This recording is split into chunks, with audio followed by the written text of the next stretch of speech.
But as a matter of fact, this guy commented the other day saying that he really enjoyed when I was talking about my camera gear.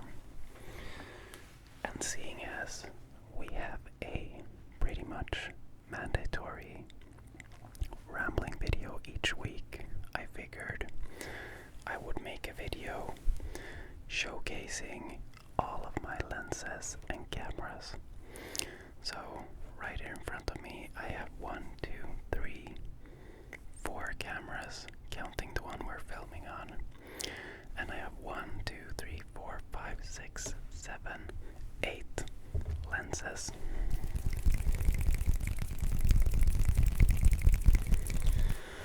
So personally, I find it really nice sometimes to just randomly listen to something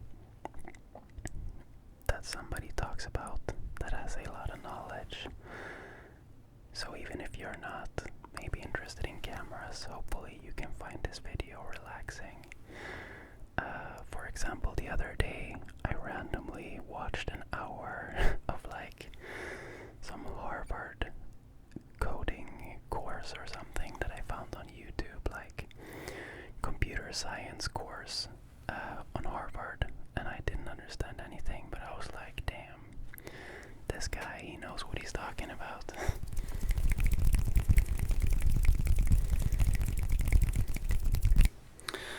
So, without further ado, I have placed the stuff in the order that I bought it.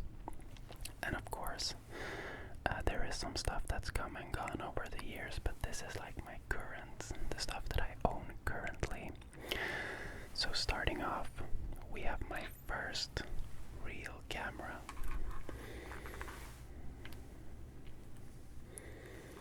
And it's has a kit lens attached to it.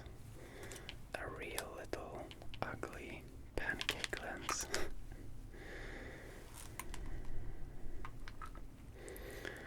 Now, the brand of this camera is Sony. I am a complete Sony dude. And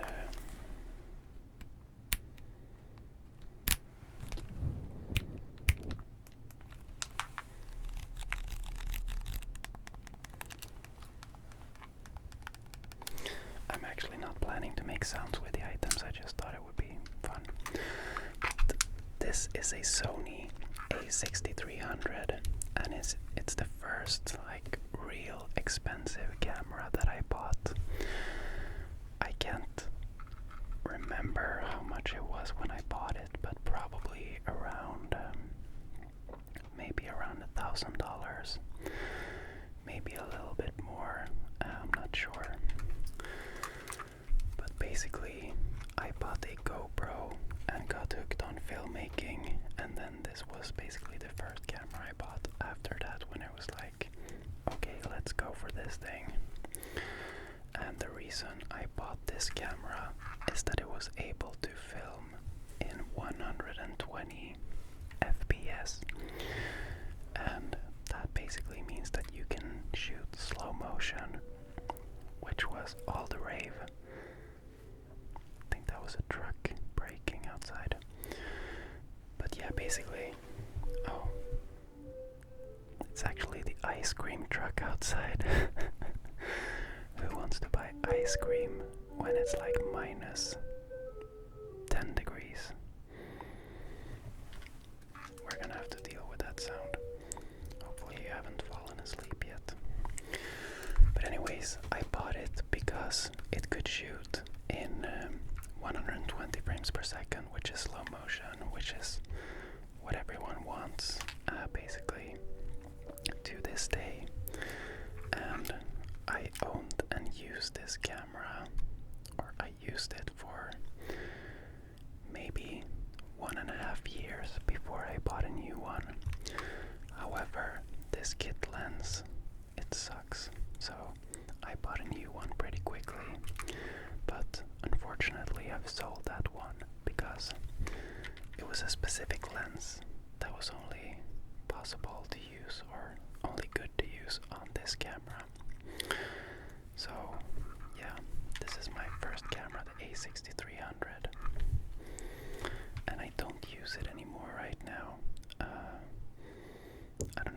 It's just I have better ones, I guess.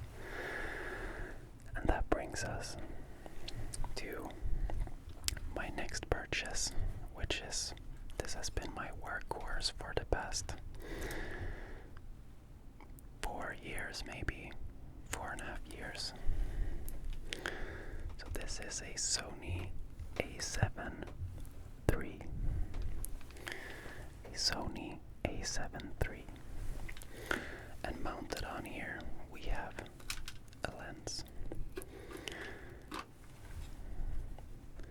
And it's a Sony size 55mm 1.8. And as you can see, this has been used throughout the years. It's all scratched up and everything.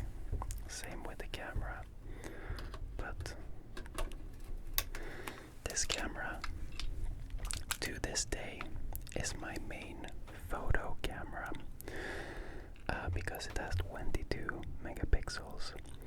Now, that is not a lot in today's standard, but when I bought this, or I mean, still today, it is considered a hybrid camera. So basically, it's like a little bit of both photo and video, like a little bit of the best of both worlds, kinda. But this lens, the 55mm 1.8, it allows you to get a very nice depth of field, which basically means the blurry background, and also the focal length 55-50 around there is like, it's like the same as we see with our eyes. So it's a very good lens for portraits and gives like very natural looking images. I could put all the lenses on the camera right now actually, but maybe let's not do that. Maybe let's just talk about them. But basically, the 55mm is one of my favorite lenses to this day. It's like a classic lens. I don't think it's never gonna be replaced. I think the price of that lens has consistently stayed around like $800-900, and the only thing better that you could get is like a 50mm 1.4. So it's 1.4 instead of 1.8, which basically means more background blur. But then I think it's a price increase. I think that lens is around like $1,600. So that is something you buy when you are like economically, you don't have to worry about anything basically. But yeah, so this is my photo camera. To this day, it's about to be replaced in just a couple of days. But yeah, it served me well. It's the camera that got me my current job. It's the camera that I shot my first like Asia trip on. It's the camera that I've taken basically every image to this day with. So yeah, it's about to be replaced, which is kind of sad in a way, but I probably will still bring it as like an extra camera. And basically, the difference between these two cameras is not a lot. They basically, to be honest, have the exact same features, with the main difference being that the smaller camera is a so-called APS-C camera. And without going into much detail, that basically means that the sensor, like the camera crops in, like zooms in on the sensor, which results in less megapixels, like less resolution basically. While as this camera is a so-called full frame camera, so it's utilizing the full, what's it called? sensor of the camera. And to be honest, this is very like, subjective, I guess. But I just get a different feel from the full frame cameras. I feel like it's a bigger image in a way. It feels more cinematic and more professional. And also, it gives access to a wide range of full frame lenses. So it's basically like if you put a full frame lens on the smaller camera, then it would like zoom in. So the 55 wouldn't be a 55 anymore. It would be cropped. It's a bit hard to explain, but the big one is a full frame camera, and it shoots in 4K if you're shooting at like without slow motion. And if you want to shoot slow motion, you have to shoot in full HD. So it's just the same as the other camera, just that it's full frame. And next up, we have a bit of a gimmick lens. This is an old Russian lens. Basically, this is the lens that Russia made when they wanted to copy this lens, pretty much. And if I can remember correctly, it's called, it says in here, Helios 44-2. So basically, I'm guessing it's a 44mm f2 lens. And I bought this because it has a very unique characteristic. It, like the background blur becomes kind of swirly in a way. It's kind of hard to explain, but then on top here, I just have a little fake anamorphic filter, which just makes it gives it like even more character. Now I will say I have not used this lens that much because it's a manual focus lens, and it's kind of like, it's a little bit hard to use because it's manual and it has like some of the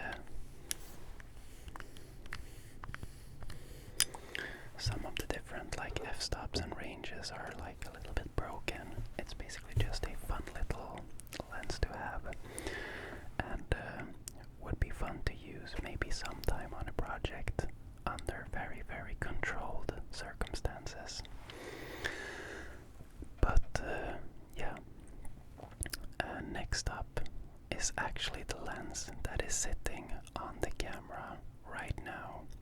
So I'm gonna go ahead and swap it really quickly. Okay, so I swapped out the lens, and this is the one that I had on the camera. This is basically a lens that I bought because I was tired of switching lenses all the time. I used to own a 16-35, and I also had a wide lens, and then I had the 55mm, and I had a 90mm. And after a long trip, I was like, I'm so tired of switching lenses all the time. So I bought this 24-70 by Sigma. And I think this lens was about maybe $1,200. And it's basically a 24-70, so you can zoom in and out with it. Goes from pretty wide to pretty zoomed in, and it has a constant 2.8 aperture. The aperture is the thing we talked about before, with the background blur. And usually with cheaper lenses, for example this little shitty kit lens,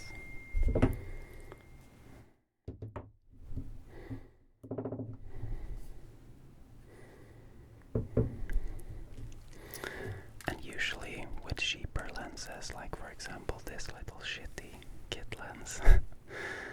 The aperture will change as you zoom, but with this one it stays at a constant f2.8, which is kind of a must for video, because otherwise the image would get brighter or darker while you're zooming in on the lens. So having a constant aperture is pretty much like a must once you start being serious about your gear. But it does come at a cost, which is literally the cost of the lens. So constant aperture lenses is pretty expensive.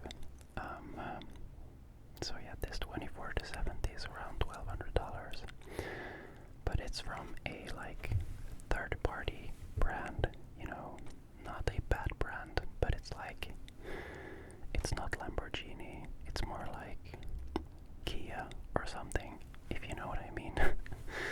So yeah, but that is like, at the time when I bought it, it was a really big investment, but yeah, it's gonna probably stay with me forever, so I really like it. It's perfect when you're like going out and you just want to bring your camera and one lens, so yeah, it's great. Next up, we actually have some lenses that I don't personally own. It's like my job owns them, but I use them all the time. And same goes for the camera that we're filming on. But yeah, let's start with the lenses.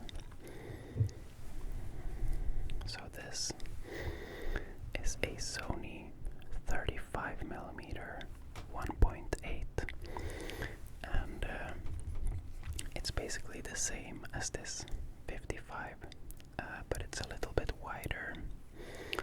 And honestly, this lens has grown into being my favorite lens currently.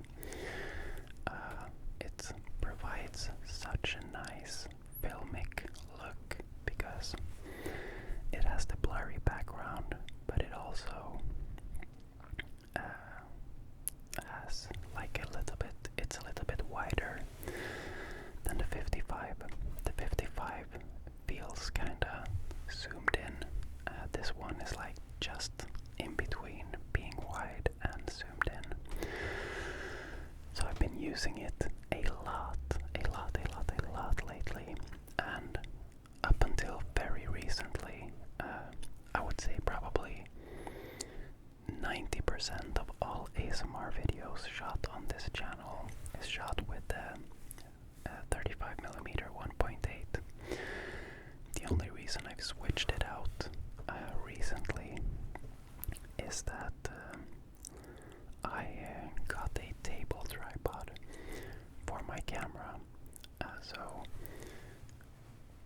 before I used to have like a tripod mounted towards the wall, but now the camera is a little bit closer, so this one becomes just a little bit too zoomed in. And yeah, so that's why I've switched to a little bit of a wider lens. I think currently we're sitting at 28mm with this lens. So yeah, but this is definitely one of my top lenses. Next up, we have a 20mm 1.8, also by Sony. And I actually purchased these two lenses at the same time. And the reasoning for purchasing them at the time of the purchase was that I work with dental products at a dental manufacturer, and I was shooting a lot of interviews with dentists and stuff in their clinics. And one thing I realized really quickly is that it's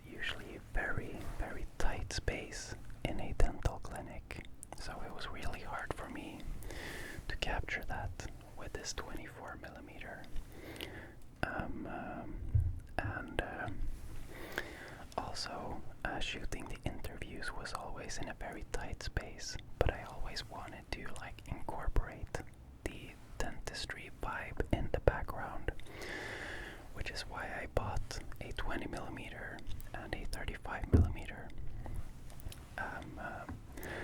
but still with the low f1.8 aperture, so you get that blurry background, but you can still get like a vibe of the.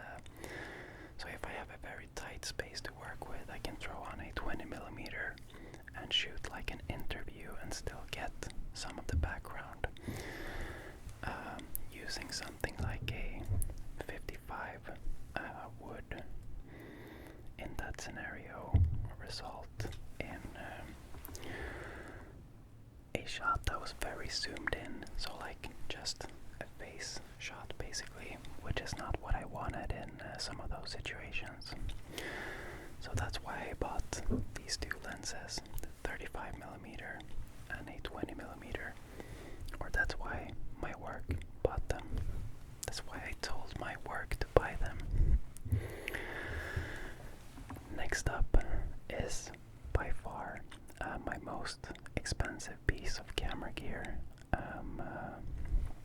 Something I purchased at the beginning of this year because I knew that I would want it on our trip to Asia. And this is a lens I've been dreaming about for a long time. So this is a Sony 70 to 200 2.8 with internal zooming. I think I might have showed this one in a previous video, but this is basically like this lens here is a zoom lens. This lens starts where this zoom lens ends, so it's pretty zoomed in, and it also goes all the way to 200mm, and all the zooming happens internally. So you see when I zoom here, the lens doesn't extend. Also, like we talked about before, it's a constant f2.8 aperture, so it gets really blurry backgrounds when you're shooting with this lens, and you get a lot of reach. And also this is the second version that they release of this lens. It was released about a year ago, I think, which means that the lens is lighter and better and a lot more expensive. So this lens right here cost me like $2,800, something like that. But I'd been saving up for a long time, and I knew I wanted it, and that I would have to buy it at some point, so I basically just bought it. And yeah, I'm really excited to use it on the upcoming trip to Asia. Next up, we have to switch back lenses again. Alright, so I put the 24-70 back on the camera, and let's talk about my latest lens purchase, which is this little 16-28 by Sigma, which is a very handy little wide-angle zoom lens. Now, as I talked about in a previous video, usually this type of wide-angle zoom goes from 16 to 35, but they are crazy expensive, so I got this one which goes from 16 to 38, and it saved me about $1,500, so very happy about that. But yeah, this is just a lens that you need to have in your kit basically, especially now when we're going to travel and vlog and all that stuff. I'm going to be using it, Olivia is going to be using it. It's just a lens that you need to have in your bag basically. And yeah, it's a very wide angle lens with a constant f2.8 aperture. So I'm really excited about that one.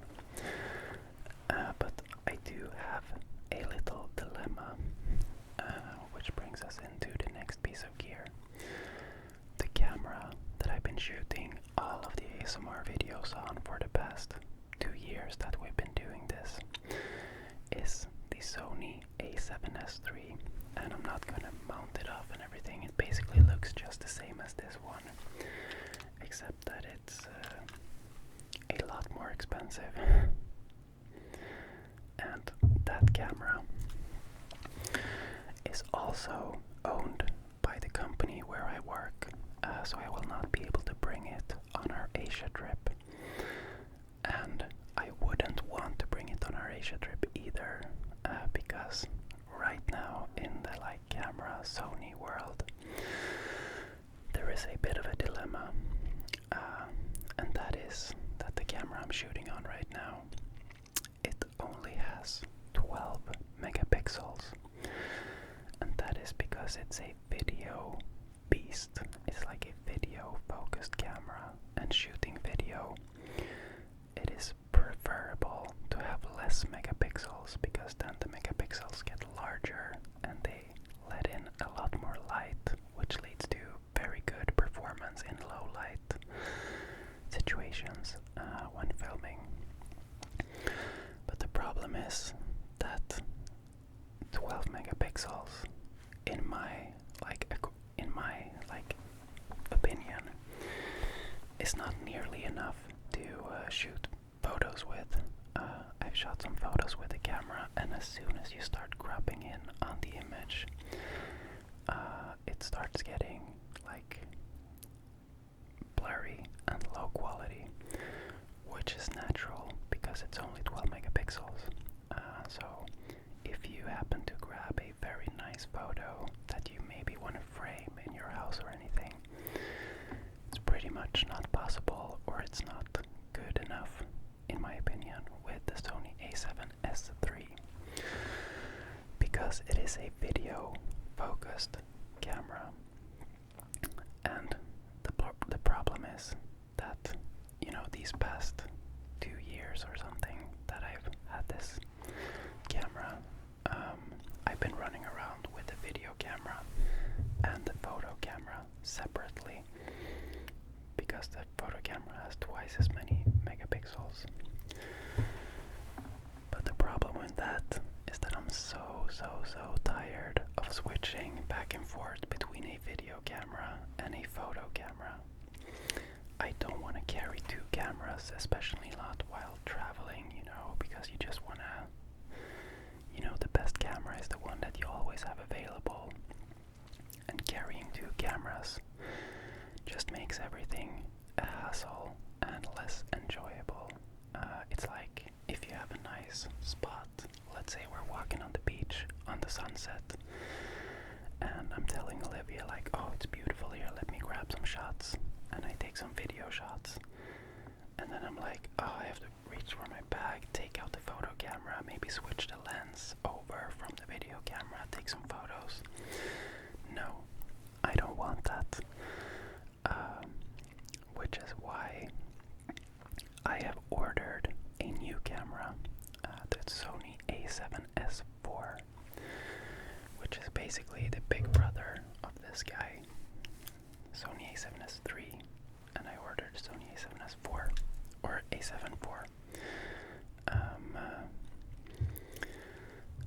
And we're getting very technical now, but maybe some of you are just listening without listening anyways.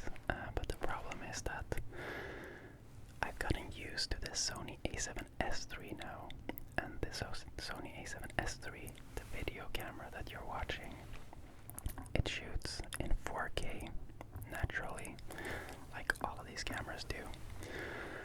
But if you want to shoot in slow motion, it shoots in 60 frames per second and in 120 frames per second in 4K, which is amazing. So you can shoot 4K video in slow motion, 120 FPS.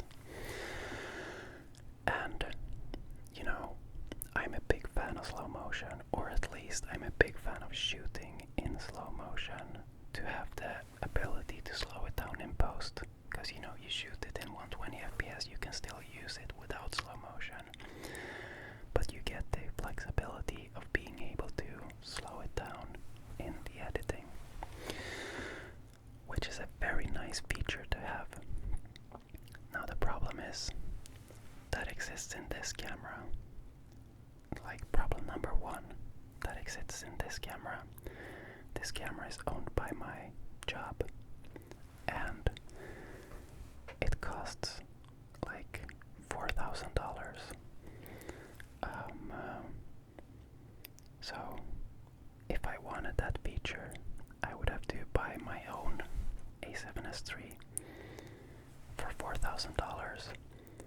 But then I would still have the problem of having to switch cameras back and forth because remember, it doesn't take good photos. So the A7 IV, which is the camera that I ordered, it has 33 megapixels, so it's a beast for photos. It's a hybrid, and it shoots 4K at 25 frames per second. Yeah, like all the other cameras. And it shoots 4K 60 frames per second, which is 50% slow motion. It does not shoot 4K 120. It shoots 4K 60, so you can slow it down to half speed instead of 4 times slower. The problem is the A7 IV shoots 4K 60 frames per second, but it crops in to 1.5.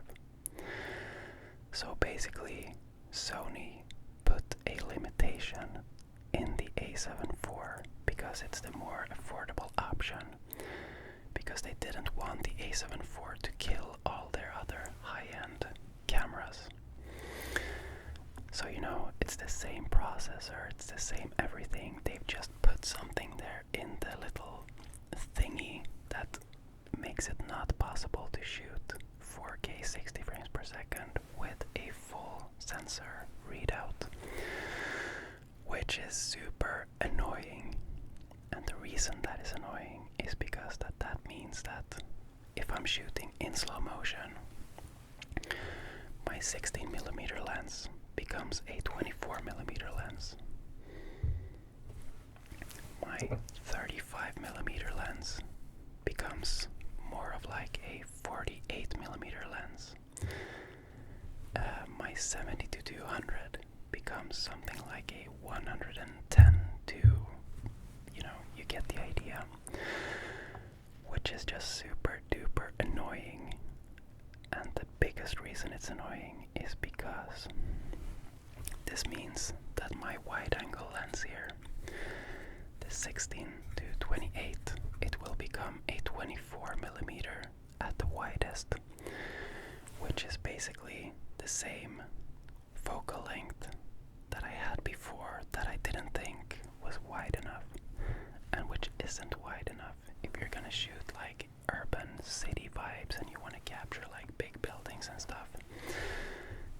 24mm, which is what this lens becomes after the crop on the Sony A7 IV, is not enough to capture that.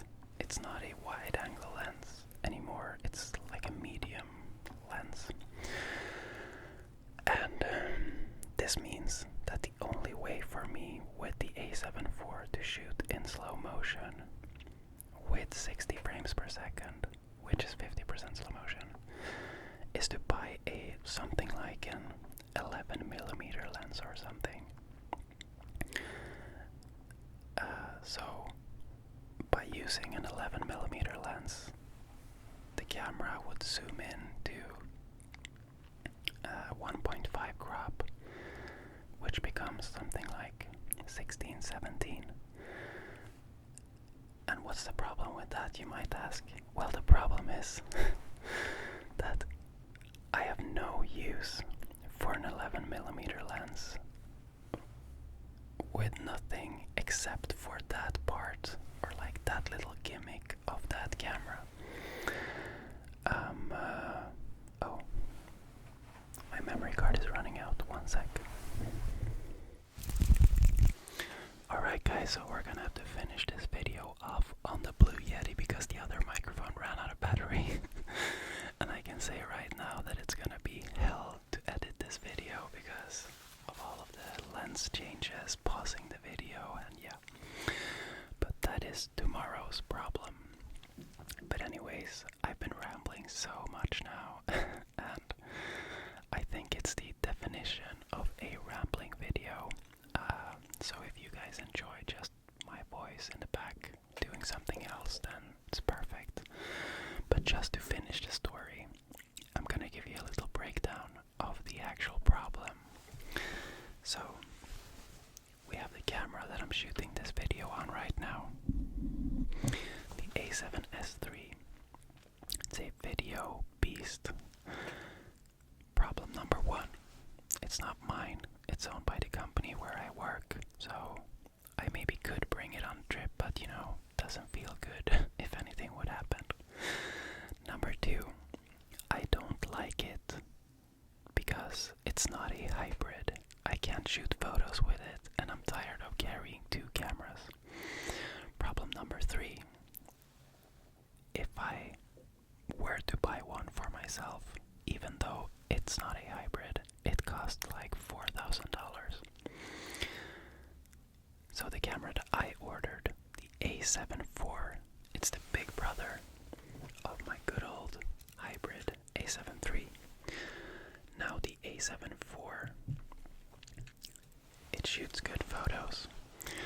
It shoots good video, kinda, because Sony put a gimmick inside of it, making it so that whenever you want to shoot slow motion, the camera will zoom in a little bit. Basically making something like a 16mm into a 24mm. And what does that mean?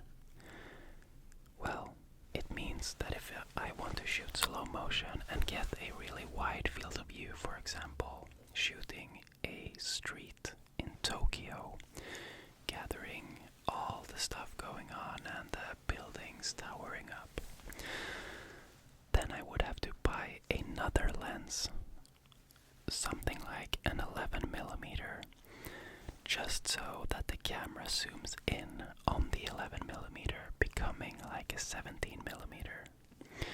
And why do I not want to do that? Well, first of all, because it's annoying to buy a new lens and spend money on it just for that specific little thing. And second of all, as per usual when I'm buying new gear, I have timed it so that we are leaving on the trip now, and we're coming to the end of the life cycle of the A7 IV, which I just purchased because it's the only reasonable priced camera, you know, within my range. So in a couple of months they will release the A7 V, and I will be there wanting to switch out my A7 IV, but I will also have this little weird stupid 11mm lens that I don't need on the new camera, because most likely they will have improved it by then so that it doesn't crop. So yeah, that was a rant, and I'm sorry, but that's the way it is. So yeah, I still haven't figured out what to do, by the way. Like, I'm still in the middle of this process. So yeah, I think if I know myself, I will end up buying an 11mm, because I don't want to be limited in any way, and I know for a fact that 24mm, which is what this lens becomes on the crop A7 IV, is not enough for me. And yeah, and that is only one part of the problem, because I mean, it's annoying if you're shooting something not in slow motion and then you switch to slow motion and all of a sudden the lens is zoomed in. But what if you wanted that previous focal length? Then you have to like, I don't know. It's so annoying, and I know I'm not the only one that feel this way. Sony has been doing some weird stuff lately, to be honest. But yeah. Yep. I'll figure it out.